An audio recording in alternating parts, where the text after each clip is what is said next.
We have a question from Twitter user at Twilight Spankle who asks, just what is an authoritarian and what is a fascist? To be completely honest, the two are really not that different from one another.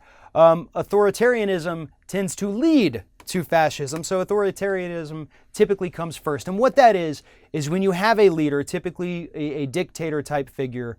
This is what emerged in Italy following the First World War. You have someone who comes in with these very strong nationalistic, patriotism, things of that nature, saying, we are the best, we can be better, I will make us better. That is what an authoritarian does. They take power, but not just the power that they're given. They take all other powers as well. And that's when it slowly begins to develop into fascism, where dissent is not tolerated, dissenters are punished, and you live essentially under complete rule of this authoritarian figure. They control the government, they control corporations, they control labor, they control everything.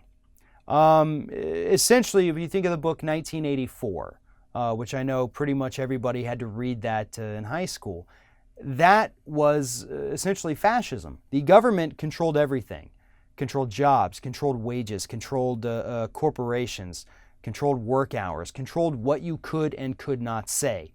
That is fascism, and fascism is always led by an authoritarian figure. Now, another thing that these authoritarian figures do is that they tell you that you have problems in your life, but don't worry, they're not your fault. And this is exactly what Adolf Hitler did. He said, all of your problems, Donald Trump is doing this too, all of your problems are from this person or this group of people or people who look like this or talk like this. They are the problem. Put me in power. I will get rid of the problem and your life will be so much better.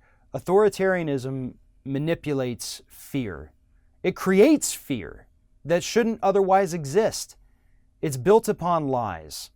And as we continue to see Donald Trump get out there in front of cameras and say all of these horrible things that he's saying, it is clear that he is 100% an authoritarian leader, or at least he'd like to be. It's up to the American public whether or not he gets to be. If you have a question for us, send it to us on Twitter using the hashtag AskROF. You can follow us on Twitter at Ring of Fire Radio, and you can follow me at Fair and Balanced.